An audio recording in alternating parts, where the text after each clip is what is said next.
Hello नमस्कार दोस्तों, मैं स्वागत करती हूँ आपका आपके अपने YouTube channel let's study one पर।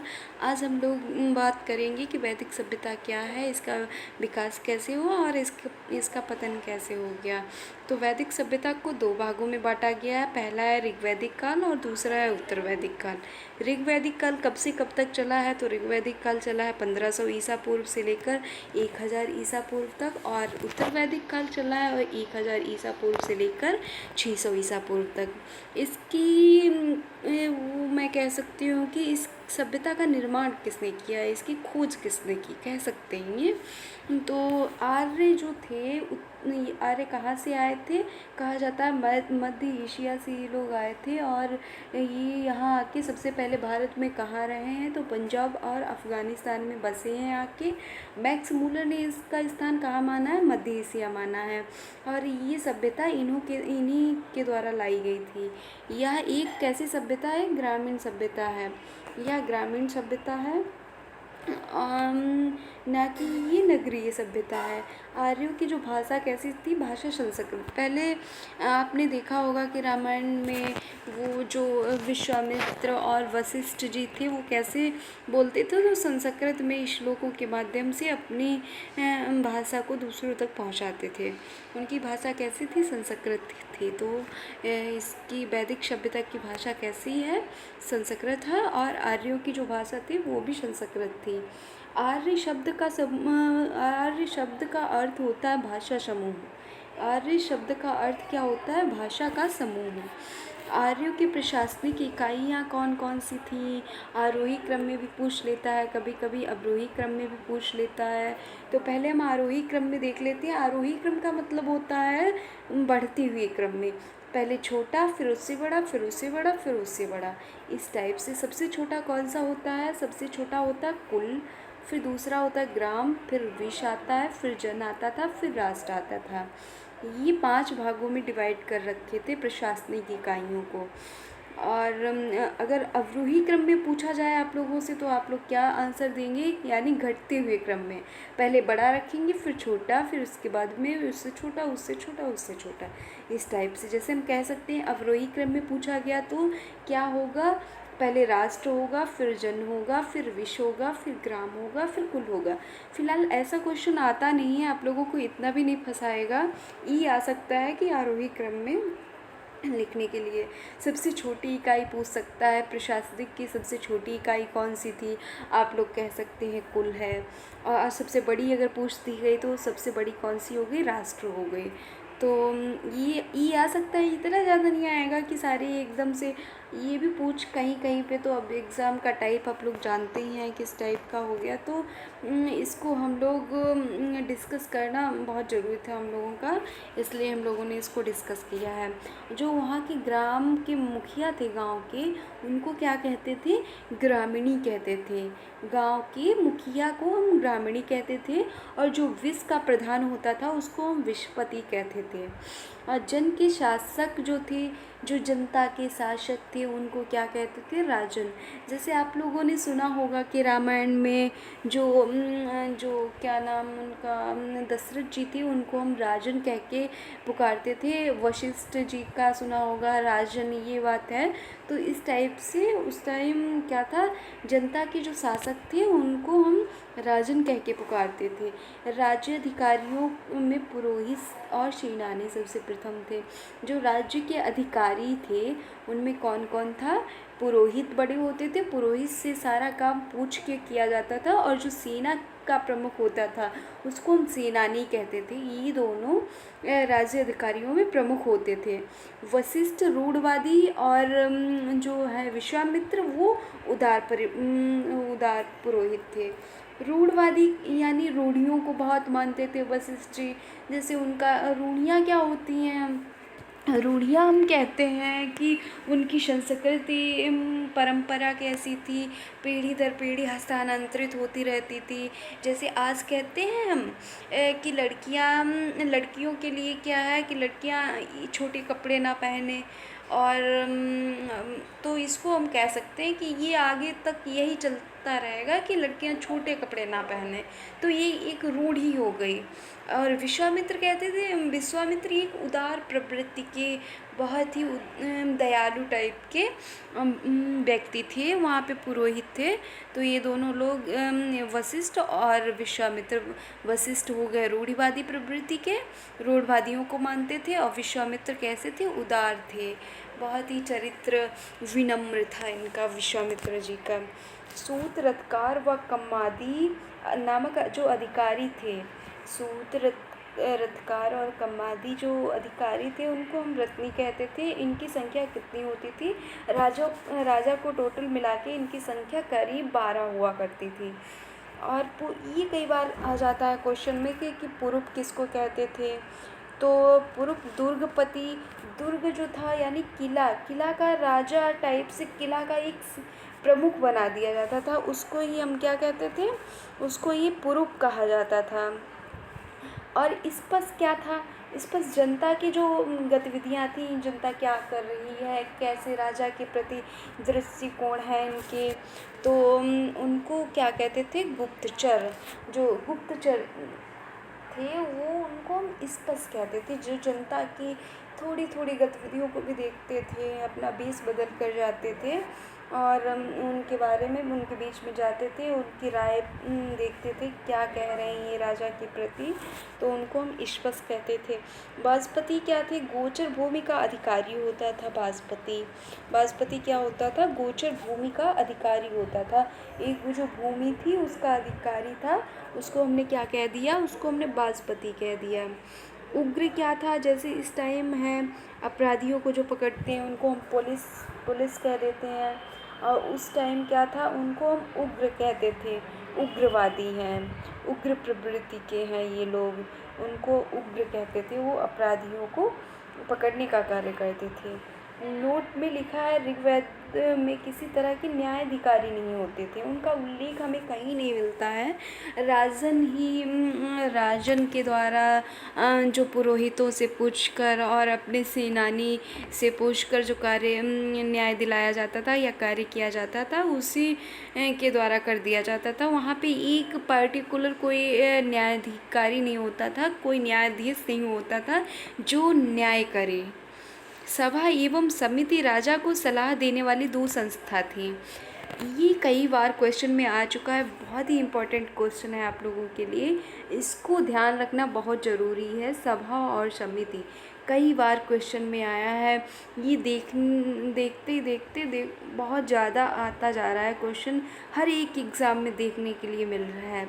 राजा को ये सलाह देने वाली दोनों संस्था थी। सभा श्रेष्ठ लोगों की संस्था थी, श्रेष्ठ जिसमें व्यक्ति बैठते थे, जैसे कौन हो गया, पुरोहित हो गया, सेनानी हो गया, और उनके जो राजन के करीबी लोग थे वो यहाँ पे बैठते थे। और जो समिति थी वो एक सामान्य जनता के द्वारा निर्धारण इसका किया जाता था। सामान्य जनता अपने अपने विचारों को यहाँ पे व्यक्त करती थी, तो उसको हम समिति कहते हैं। सभा कौन थी, सभा श्रेष्ठ लोगों की संस्था थी, और समिति जो थी वो जनता लोगों की संस्था थी। इसके अध्यक्ष को ईशान कहा जाता था। जो इसके अध्यक्ष होते थे, ये क्वेश्चन भी कई बार आ चुका है कि ईशान किसको कहते थे, आप लोग ध्यान रखिएगा यहाँ पे। तो ईशान जो इसके सभा और समिति के अध्यक्ष थे उसको ईशान कहते थे। स्त्रियां सभा और समितियों में भाग ले सकती थी। उस टाइम क्या था कि स्त्रियों की स्थिति इतनी अच्छी थी कि वो अपने पति के साथ यज्ञ में भी बैठ सकती थी, समितियों और सभाओं में भी भाग ले सकती थी। और जो उस टाइम की स्त्रियां काफ़ी विदुषी भी हुई हैं, और जो शादी नहीं करती थी उन स्त्रियों को अमाजू कहा जाता था। वो अपनी इच्छा से बहुत से कार्य कर सकती थी। लेकिन उसके बाद में उत्तर वैदिक काल आते आते स्त्रियों की स्थिति इतनी गंभीर होती चली गई, दिन प्रतिदिन स्थिति इनकी खराब होती चली गई, तब इनको अपने अधिकार नहीं मिले। युद्ध में कबीले, यहाँ से और नेक्स्ट लाइन पढ़ेंगे, युद्ध में कबीले का नेतृत्व राजा करता था। कबीला किसे कहते हैं, ये एक जनजाति टाइप से होते हैं लोग, जैसे अपनी अपनी उनकी संस्कृति होती है, अपनी परंपरा होती है, उसके माध्यम से एक जैसे कपड़े पहनते हैं। वहाँ पे क्या था, युद्ध था, युद्ध में सारी एक जैसे ड्रेस जैसे इस टाइम चलती है, उस टाइम उन लोगों का अपना कुंडल कवच इस टाइप से सब लगा के जो तैयार होते थे व्यक्ति, उनको ही एक कबीले में एकत्रित किया जाता था। कई लोगों का समूह होता था, उसका नेतृत्व कौन करता था, राजा के द्वारा उसका नेतृत्व किया जाता था। युद्ध के लिए गविष्ट शब्द का प्रयोग किया गया है। एक क्वेश्चन भी इम्पोर्टेंट हो सकता है आप लोगों के लिए, क्योंकि गविष्ट शब्द का प्रयोग किसके लिए किया जाता है, तो युद्ध के लिए यहाँ पर किया गया है। और इसका अर्थ क्या होता है, तो गायों की खोज। उस टाइम पे लगभग जितने भी ज़्यादा युद्ध हुए हैं वो गायों की चोरी इसके ही उसमें ज़्यादा हुए हैं, कि गायों की चोरी किसी ने कर ली, उसके साथ युद्ध हो गया, या कोई उनके क्षेत्र में घुस गया कि राजन के, तो ये है उसके प्रति युद्ध हुआ है, और तो कोई वजह नहीं होती इसकी। गायों की खोज गविष्टि का अर्थ होता है, ये इम्पोर्टेंट है, इसको मार्क कर लीजिएगा आप लोग। गायों की खोज का गविष्टि का मतलब है गायों की खोज। दशराज्य युद्ध है जो पहले सुना होगा आपने, दशराज्य युद्ध, तो उसका उल्लेख कहाँ मिलता है, ऋग्वेद के 7वें मंडल में मिलता है। ऋग्वेद कैसा है, तो ये सबसे प्राचीन वेद है। कैसा है, एक प्राचीन वेद है। ऋग्वेद एक प्राचीन वेद है। और दशराज्य युद्ध का उल्लेख कहाँ मिलता है, तो ये ऋग्वेद के 7वें मंडल में मिलता है।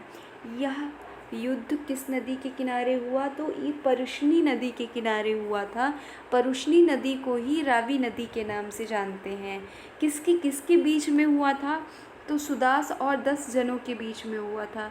इसमें विजयी कौन हुआ, सुदास इसमें विजयी हुआ था। अब यहाँ पे ये भी हम देख सकते हैं कि यहाँ पे ये अलग से दिया गया है, उपनिषदों की संख्या कितनी है, तो 108 है, महापुराणों की संख्या 18 है, और वेदांग की संख्या 6 है। यहाँ पे आप वेद को भी नोट कर लीजिएगा, वेद 4 हैं, ठीक है। और सबसे पुराना वेद है आपका ऋग्वेद। नेक्स्ट आगे बढ़ते हैं हम लोग, तो देखते हैं ऋग्वैदिक समाज 4 वर्णों में विभाजित था। 4 वर्ण थे। 4 वर्ण कौन कौन से थे, ब्राह्मण फर्स्ट हो गया, ब्राह्मण हो गया, क्षत्रिय हो गया, वैश्य हो गया थर्ड, और शूद्र हो गया। ये 4 वर्णों में विभाजित था। वर्ण व्यवस्था उस टाइम थी। और वर्ण व्यवस्था कैसे थी, जन्म के आधार पर थी या कर्म के आधार पर थी, कोई बताएगा, आप लोग में से बताइए कोई, जन्म के आधार पर थी या कर्म के आधार पर थी। तो ये व्यवस्था थी कर्म के आधार पे, जन्म के आधार पे उत्तर वैदिक काल में हुई। जन्म के आधार पे कहाँ हुई, उत्तर वैदिक काल में। ऋग्वैदिक समाज 4 वर्णों में विभक्त था। ये वर्ण कौन से हैं, ब्राह्मण, क्षत्रिय, वैश्य और शूद्र। यह विभाजन किसके आधार पर था, तो कर्म के आधार पर। कर्म यानी व्यवसाय, कर्म को हम और क्या किस नाम से जान सकते हैं, तो व्यवसाय के आधार पर था। जिसने जैसे कर्म किए उसको वैसी व्यवस्था का नाम दे दिया गया, उसका वर्ण वैसा हो गया। जैसे ब्राह्मण कैसे बने होंगे, तो ब्राह्मण बने होंगे उन्होंने पूजा पाठ में बहुत रुचि रखी होगी, पूजा पाठ बहुत करते होंगे, जिसका पूजा पाठ में मन लगा उसको ब्राह्मण कर दिया। क्षत्रिय किसको कहा गया, जिसका मार काट में मन लगा तो उसको क्या कह दिया गया, क्षत्रिय कह दिया गया। और जिसका जो है क्या वैसे किसको बना दिया गया, जिसका पालन पोषण में कृषि उत्पादन में मन लगा, पशुपालन में मन लग गया, उनको क्या नाम दे दिया गया, तो उनको नाम दे दिया गया वैश्य। और शूद्र क्या हो गया, शूद्र नाम किसको दे दिया गया, तो जो जिनको सफाई बहुत ज़्यादा पसंद थी, सफाई करना, उनको शूद्र नाम से पुकारा गया। ऋग्वेद के 10वें मंडल कि पुरुष सूक्त में चतुर्वर्णों का उल्लेख मिलता है। यहाँ पे क्या 4 वर्ण मिलते हैं, कहाँ पे, तो ऋग्वेद के कौन से मंडल में? 10वें मंडल में। अभी हम लोगों ने डिस्कस किया था कि 7वें मंडल में क्या था, 7वें मंडल में दशरागी युद्ध का वर्णन किया गया है। कौन से वेद में? तो ऋग्वेद के 7वें मंडल में दशरागी युद्ध। और ऋग्वेद के ही 10वें मंडल में किसको डिफाइन किया गया है? ऋग्वेद के 10वें मंडल के पुरुष सूक्त में। सूक्त कौन से है? पुरुष सूक्त है। और इसमें किसका डिस्कस किया गया? चतुर्वर्णों का उल्लेख किया गया। यहाँ पे बताया गया कि वर्ण 4 प्रकार के होते हैं। इनमें से कहा गया है कि ब्राह्मण जो है परम पुरुष थे, उनके मुख से इसका अवतार हुआ है, यही प्रकट हुए हैं। और क्षत्रिय उनकी भुजाओं से, और जो वैश्य है उनकी जांघों से, शूद्र उनके पैरों से उत्पन्न हुए हैं। आर्यों का समाज कैसा था? कई बार ये क्वेश्चन आता है कि वैदिक सभ्यता जो थी वो कैसी सभ्यता थी। तो ये मैंने आपको पहले ही बता दिया था कि वैदिक सभ्यता एक ग्रामीण सभ्यता थी। और आर्य जो थे, आर्य वो कहाँ से आए थे? मध्य एशिया से आए थे। ये मूल निवास इनका मध्य एशिया में था। और उनका समाज व्यवस्था कैसी थी? उनकी सामाजिक व्यवस्था पितृ प्रधान थी, क्योंकि वो जैसे इस टाइम भी क्या आप लोग देखते होंगे कि माता का स्थान उतना अच्छा नहीं है जितना पिता का।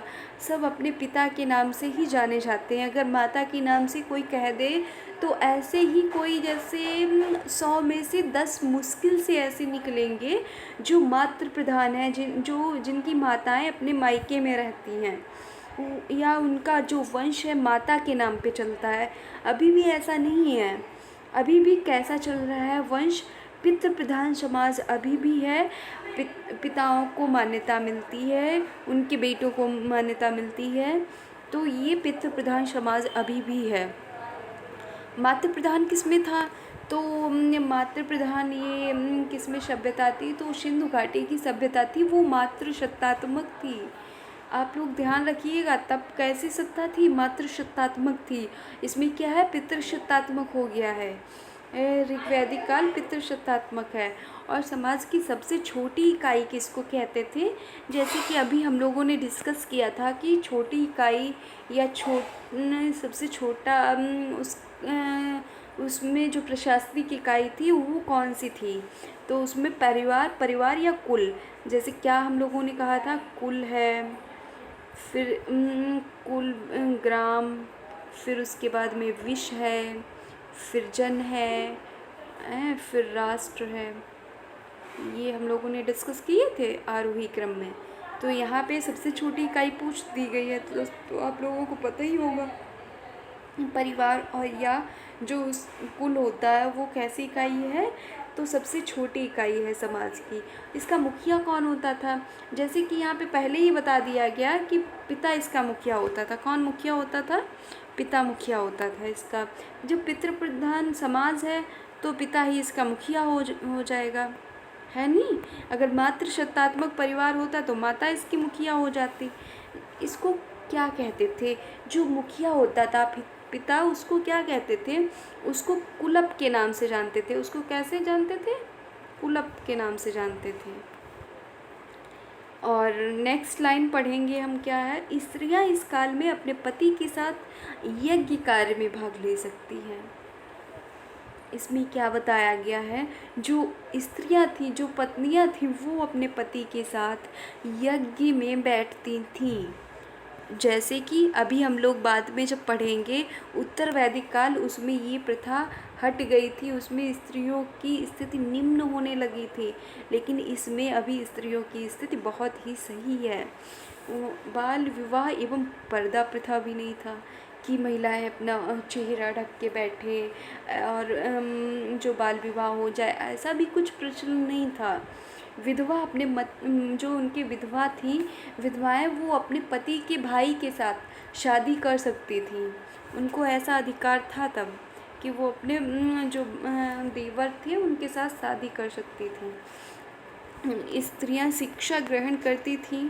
ऋग्वेद में लोकमुद्रा ये बहुत आता है। उस टाइम ये भी पूछा जाएगा, क्या ऋग्वैदिक काल में स्त्रियों के लिए शिक्षा ग्रहण करने का अधिकार था? तो बिल्कुल भी, यहाँ पे देख लीजिए लिखा भी है। स्त्रियां शिक्षा ग्रहण कर सकती थीं। और ऋग्वैदिक काल में कौन कौन सी महिलाएं हैं?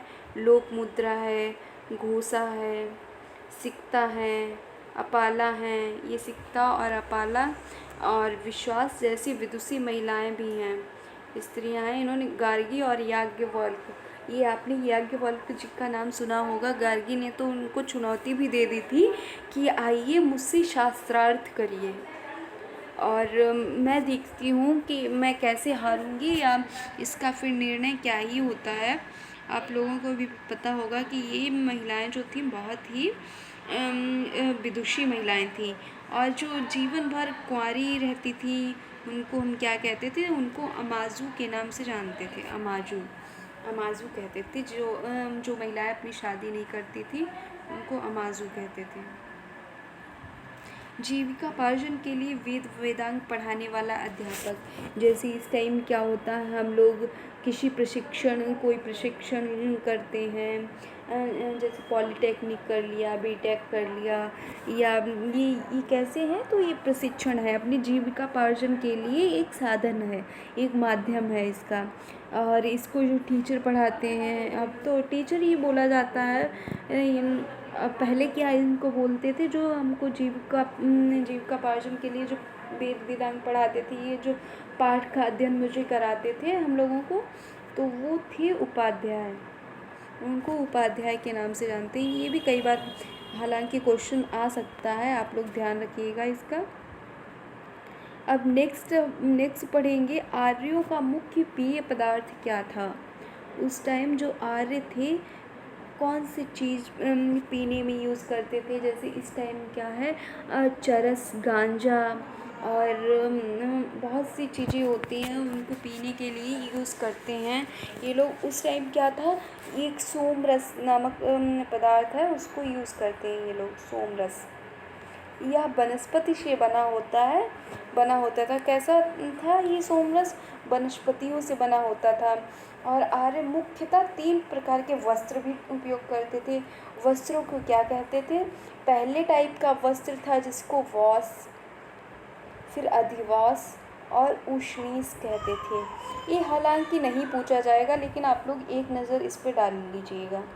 और जो अंदर पहनने वाला वस्त्र, ये कई बार आ चुका है आप लोगों का, अंदर पहनने वाले वस्त्र को क्या कहते थे? नेवी कहते थे। ठीक है। आर्यों के मनोरंजन के मुख्य साधन, जैसे इस टाइम क्या है कि हम लोग मनोरंजन अपना करते हैं, तो कहीं तो लूडो खेल लेते हैं, और हमने टीवी देख लिया, कहीं अगर कोई प्रतियोगिता होती है तो उसमें भी चले जाते हैं। नॉर्मली हम गेमिंग वगैरह, अब तो ऑनलाइन ज़माना है, सब लोग अपने अपने मोबाइल लेके बैठ जाते थे, लेकिन उस टाइम ऐसा नहीं था। उस टाइम क्या करते थे ये लोग? तब ये लोग संगीत करते थे, संगीत में हिस्सा लेते थे। संगीत था, रणदौड़ थी, घुड़दौड़ थी, द्रुत क्रीड़ा था, है, आप लोग देख ही रहे हैं। तो ये सारी चीज़ें मनोरंजन के साधन थे।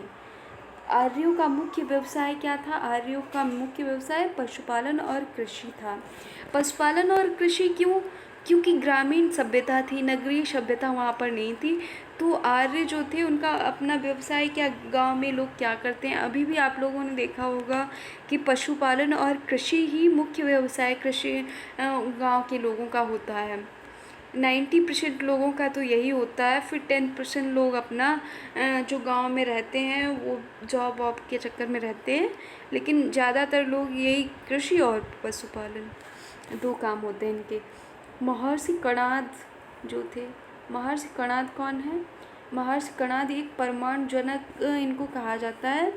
तो ये महर्षि कणाद जी को क्या बोला जाता है? भारतीय परमाणु का जनक।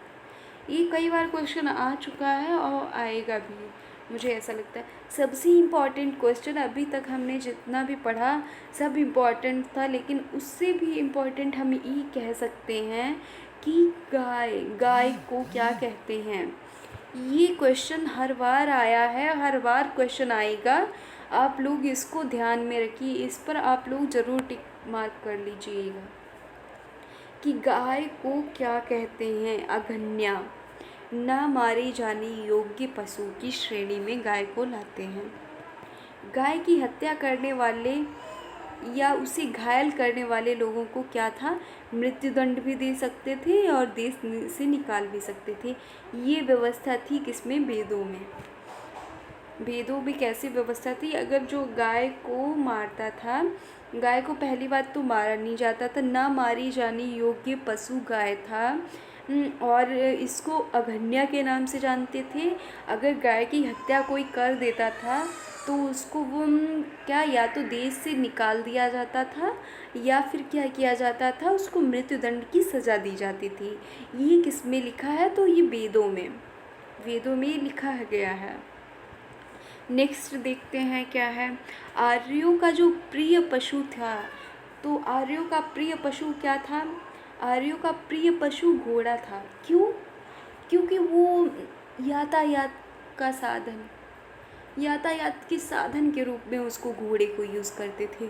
और इनके प्रिय देवता कौन थे, तो यहाँ पे इनके ऋग्वैदिक काल में देवता इंद्र हैं, और उत्तर वैदिक काल में आते आते इनके देवता बदल जाएंगे।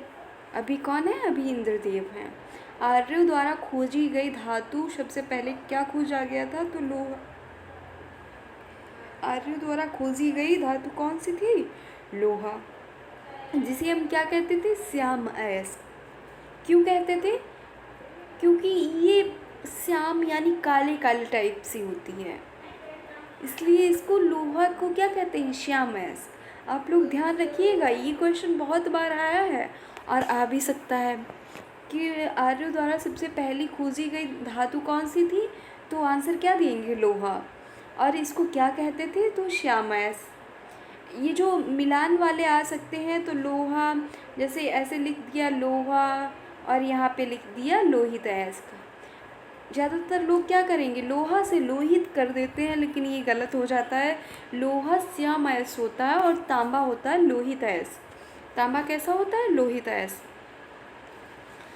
नोट में क्या लिखा है, भारतीयों को लोहे का ज्ञान ईसा पूर्व 8वीं सदी में प्राप्त हुआ।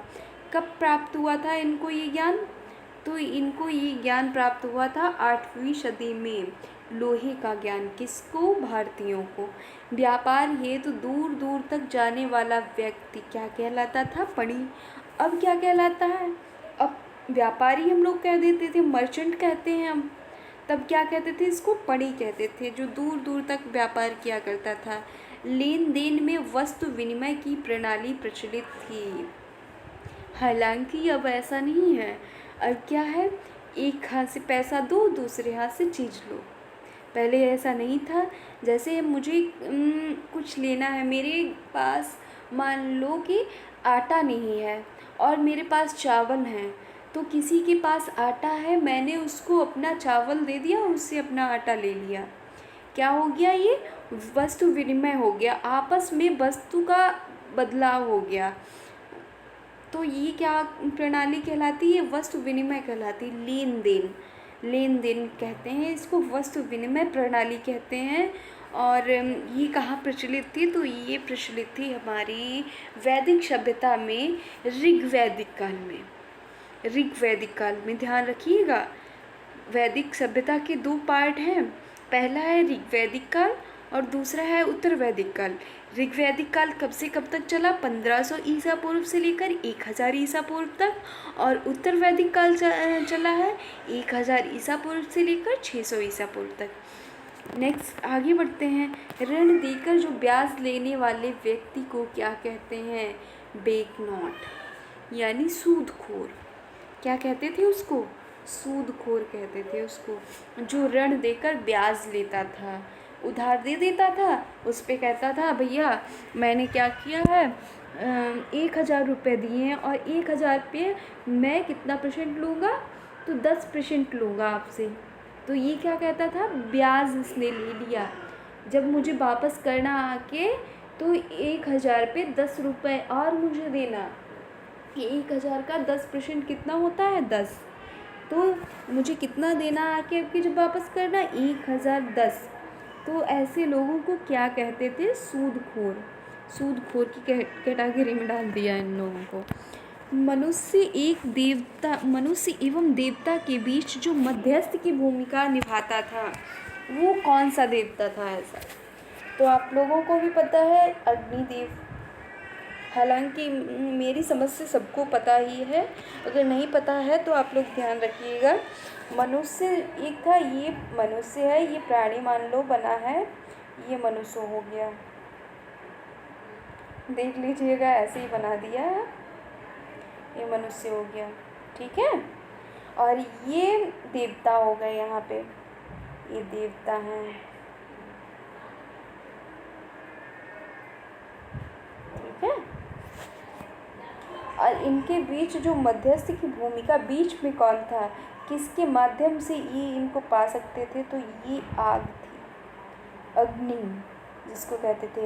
ये क्या करते थे, ये यहाँ तक सबसे पहले अपना जो पूजा पाठ करने के लिए, देवताओं को प्रसन्न करने के लिए आग जलाते थे, इसके माध्यम से यज्ञ करते थे। जब यज्ञ करते थे तो क्या होता था, देवता प्रसन्न हो जाते थे, और देवता जो प्रसन्न हो जाते थे वो इनके बीच की भूमिका हो गई, है ना, मध्यस्थ की भूमिका निभाते हैं ये लोग।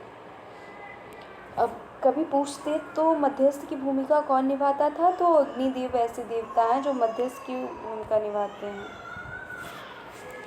ऋग्वैदिक काल में सबसे ज़्यादा नदियाँ पूछी जाती हैं। वेरी इंपॉर्टेंट क्वेश्चन, इसको मार्क कर लीजिएगा कि नदियों में अगर पूछा जाए तो मैं कभी पीछे नहीं हटूँगा, क्योंकि ये वेरी इंपॉर्टेंट क्वेश्चन माना जाता है। अगर पूछा जाए कि ऋग्वैदिक काल में सबसे पवित्र नदी कौन सी थी, आप लोग क्या बताएंगे, सरस्वती। कौन सी थी, सरस्वती। और एक बार किसका प्रयोग किया गया है, एक बार ऋग्वैदिक काल में एक बार सिर्फ प्रयोग हुआ है, ऐसी कौन सी नदी है, क्या बताएंगे आप लोग, गंगा। क्या बताएंगे, एक मिनट, गंगा, क्या है, गंगा। और 3 बार किसका उल्लेख हुआ है, यमुना नदी का 3 बार हुआ है। यमुना नदी का कितनी बार हुआ है, यमुना नदी का 3 बार हुआ है।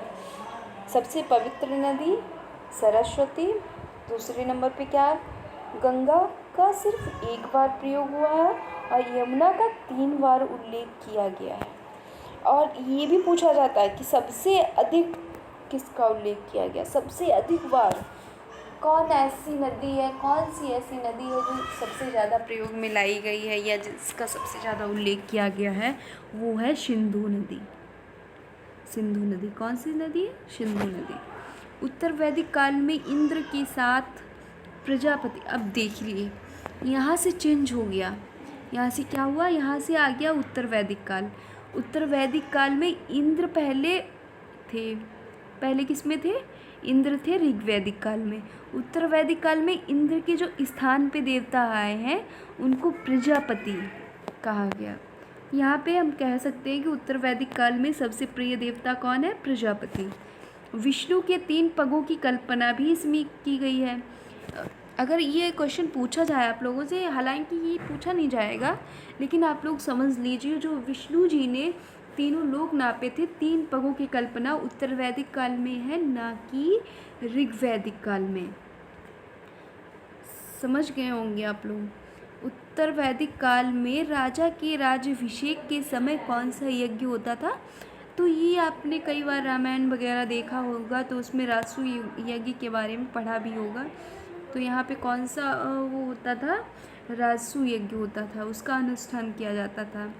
उत्तर वैदिक काल में वर्ण व्यवसाय के आधार की बजाय क्या हो गया, जन्म के आधार पर हो गया। यहाँ पे कर्म ना होके क्या हुआ, जन्म हुआ। क्यों, क्यों हो गया, क्योंकि पहले वाले लोगों में क्या था, उन्होंने व्यवसाय के आधार पे बांट रखा था। इन्होंने कहा जैसा आप लोग व्यवसाय करेंगे या जैसा आप लोग कर्म करेंगे वैसा ही क्या हो जाएगा, वर्ण हो जाएगा। इसमें क्या हुआ कि जो लोग पूजा पाठ करते थे, अब उनके बच्चे उत्तर वैदिक काल में हुए तो उनको उसी जन्म के आधार पे बांट दिया गया, उसी के आधार पे उनको ब्राह्मण कह दिया गया। जिसने ब्राह्मण के घर में जन्म लिया उसको ब्राह्मण कह दिया, जिसने क्षत्रिय के घर में जन्म लिया उसको क्षत्रिय कह दिया, और जिसने वैश्य के घर में जन्म लिया उसको वैश्य कह दिया, और जिसने शूद्र के घर में जन्म लिया उसको मैंने शूद्र कह दिया। किसने कहा? मैंने नहीं कहा, ये वेदों में लिखा है। मैंने नहीं कहा, वेदों में लिखा है। क्या क्या हुआ कि पहले अगर आप लोगों को डिफरेंस चाहिए ऋग्वैदिक काल और उत्तर वैदिक काल में, तो दो डिफरेंसेस आ चुके हैं अभी आपके सामने। कौन से? ऋग्वैदिक काल के जो प्रिय देवता थे वो इंद्र थे, और उत्तर वैदिक काल के प्रिय देवता कौन से हो गए? प्रजापति हो गए। ऋग्वैदिक काल में वर्ण था जो व्यवसाय के आधार पर यानी कर्म के आधार पर था, और उत्तर वैदिक काल में जो व्यवसाय की बजाय क्या हो गया? जन्म के आधार पर हो गया। अब यहाँ पे कई देवताओं का वर्णन दिया गया, कौन किसके देवता हैं। हालांकि बहुत ज़्यादा नहीं पूछा जाता, लेकिन थोड़ा बहुत आता है, तो एक बार इस पर नज़र डाल लीजिए आप लोग। जो इंद्रदेव थे वो किसके देवता थे? एक तो ये तो आपको पता ही होगा कि वर्षा के देवता को इंद्रदेव के नाम से जानते हैं। वर्षा के देवता वर्षा करवा देते थे, जो श्री कृष्ण वाला आपने सुना होगा। 7 दिनों तक शायद बारिश हुई थी, तो उन्होंने जो वो पहाड़ था अपनी उंगली पे टांग रखा था उस तो ये इंद्रदेव उस टाइम नाराज़ हो गए थे, इसलिए। और युद्ध के देवता को, युद्ध के नेता भी इन्हीं को बोला जाता है। वर्षा के देवता, युद्ध के नेता, दोनों कौन है? इंद्र हैं। देवता एवं मनुष्य के बीच मध्यस्थ का काम कौन करता था? अग्निदेव। पृथ्वी एवं सूर्य के निर्माता कौन है? वरुण देव। समुद्र के देवता कौन है? वरुण देव। विश्व के नियामक और व शासक कौन है? वरुण देव। सत्य का प्रतीक भी वरुण देव। ऋतु परिवर्तन दिन रात होना है? वरुण देव। याद रखिए, पृथ्वी एवं सूर्य के निर्माता, समुद्र का देवता, विश्व के नियामक व शासक, सत्य का प्रतीक, ऋतु परिवर्तन व दिन रात का कर्ता कौन है? वरुण देव। देव कौन था? देव आकाश की देवता को कहते हैं, जो सबसे प्राचीन देवता थे। सबसे प्राचीन का मतलब है सबसे पुराने से देव देवता को माना जाता है। सोम देवता कौन थे? सोम देवता वनस्पति देवता थे। सोम रस ऋग्वैदिक काल में जो लोग पेय पदार्थ के लिए याद वो करते थे, यूज़ करते थे, तो यहाँ पे भी देख लीजिएगा, सोम से यानी वनस्पति देवता। आप लोग ऐसे ट्रिकी से थोड़ा याद करेंगे तो याद करने में भी आसानी रहेगी। उषा क्या है? उषा ये प्रगति व उत्थान की देवता। प्रगति या उत्थान, जैसे किसी की प्रगति नहीं हो रही है, उत्थान नहीं हो रहा था, तो उस टाइम क्या था कि उषा देवता की पूजा करो तो ऐसा कार्य संभव हो सकता है। अश्विनी कौन था? विपत्तियों को हर लेने वाले देवता। अश्विनी कौन था? विपत्तियों को जो हर लेते थे उनको अश्विनी के नाम से जानते थे। पूषण पशुओं के देवता होते थे। विष्णु विश्व के संरक्षक एवं पालनकर्ता विष्णु। नेक्स्ट आगे बढ़ते हैं, आगे देखिएगा क्या है। और मरुत जो थे आंधी और तूफान के देवता हैं, मारुत जी। उत्तर वैदिक काल में, ये इम्पॉर्टेंट क्वेश्चन मार्क कर लीजिएगा, कई बार आ चुका है एग्जामिनेशन में, हालांकि इस बार भी चांस है आ जाए। हल को सिरा व हल रेखा को सीता कहा जाता था। हल को सिरा, ये सिरा, वो हल रेखा जो थी उसको सीता कहते थे। इम्पोर्टेंट है, आप लोग हल्के में मत लीजिएगा, क्योंकि ये कई बार आ चुका है और काफ़ी बच्चे इसमें कन्फ्यूजन में जाते हैं कि हल को क्या कहते हैं और हल रेखा को क्या कहते हैं। तो आप लोगों को ध्यान रखना है, आप लोगों को नहीं भूलना बिल्कुल भी। हल को सिरा व हल रेखा को क्या कहते हैं? सीता कहते हैं। उत्तर वैदिक काल में निष्क व शतमान मुद्रा की इकाइयाँ थीं। ये मुद्रा की इकाइयाँ कौन कौन सी थी उत्तर वैदिक काल में? तो अब हम लोग क्या पढ़ रहे हैं? उत्तर वैदिक काल। तो उत्तर वैदिक काल में कौन सी थी? निष्क और शतमान मुद्रा की 2 इकाइयाँ थी। सिक्कों के चलन का कोई प्रमाण नहीं था। जैसे कि अभी सिक्के चल रहे हैं, उस टाइम पे सिक्कों का कोई प्रचलन नहीं था, कोई प्रमाण तक नहीं मिलता सिक्कों का। तब क्या था? ये मुद्राएं चलती थी, एक निष्क और दूसरी शतमान। सांख्य दर्शन भारत के सभी दर्शनों में से सबसे प्राचीन दर्शन है। ये क्वेश्चन भी हालांकि इम्पोर्टेंट है, आ भी सकता है, इसको भी मार्क कर लीजिएगा आप लोग। सांख्य दर्शन भारत के सभी दर्शन, जो जितने भी दर्शन हैं भारत में, उनमें सबसे प्राचीन दर्शन पूछा जाए सांख्य दर्शन है। और मूल तत्व इसमें कितने हैं? मूल तत्व 25 हैं, जिनमें पहला कौन है? पहली प्रकृति तत्व है। प्रकृति पहला तत्व है। पहला तत्व कौन माना जाएगा? प्रकृति है और मूल तत्व हैं कितने, 25 हैं। और सांख्य दर्शन में कौन सा दर्शन है, तो सबसे पुराना या प्राचीन दर्शन कह सकते हैं। नेक्स्ट भैया ये तो बहुत ही इम्पोर्टेंट है, ये तो कितनी बार ही एग्ज़ाम में पूछा जा चुका है। अब ऐसा इसमें कुछ है ही नहीं जो इम्पोर्टेंट नहीं है, बाकी जो मैं बोल रही हूँ कि इम्पोर्टेंट है वो बहुत ही ज़्यादा इम्पोर्टेंट है। सत्यमेव जयते या मुंडकोपनिषद से लिया गया है। कहाँ से लिया गया है, तो उपनिषद हैं कितनी, अभी मैंने ऊपर आपको पहले ही डिस्कस कर चुकी हूँ इस बात को। उपनिषद 108 है। कितनी है, 108। तो उसमें क्या बताया गया, उपनिषद जब 108 है तो उसमें से कौन सा मुंडकोपनिषद है, ये कौन सा है, मुंडकोपनिषद। तो मुंडकोपनिषद से क्या लिया गया है, सत्यमेव जयते। सत्यमेव जयते कहाँ से लिया गया, मुंडकोपनिषद से। इसी उपनिषद में यज्ञ की तुलना फूटी नाव से की गई है। इम्पॉर्टेंट है भैया, मार्क कर लीजिए इसको भी। यज्ञ की तुलना किससे की गई है, कि फूटी नाव, फूटी नाव से इसकी तुलना की गई है यज्ञ की। नेक्स्ट आगे बढ़ते हैं, देखते हैं क्या है।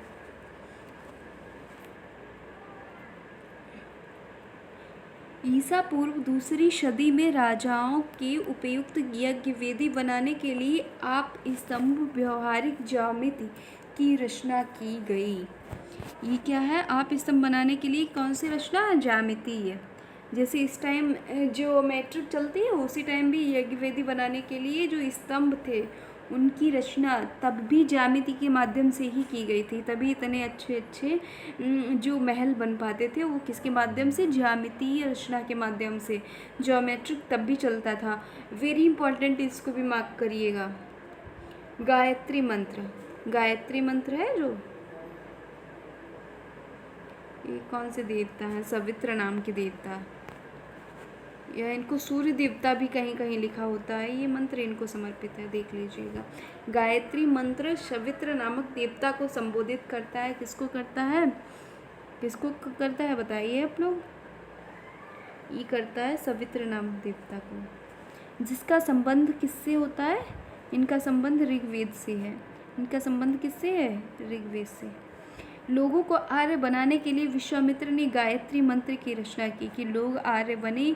इसकी रचना गायत्री मंत्र की किसने की, विश्वामित्र जी ने की। किसने की, विश्वामित्र जी ने की। गायत्री अब आए तो आप लोग भूलिएगा मत, गायत्री मंत्र की रचना किसने की, विश्वामित्र जी ने की।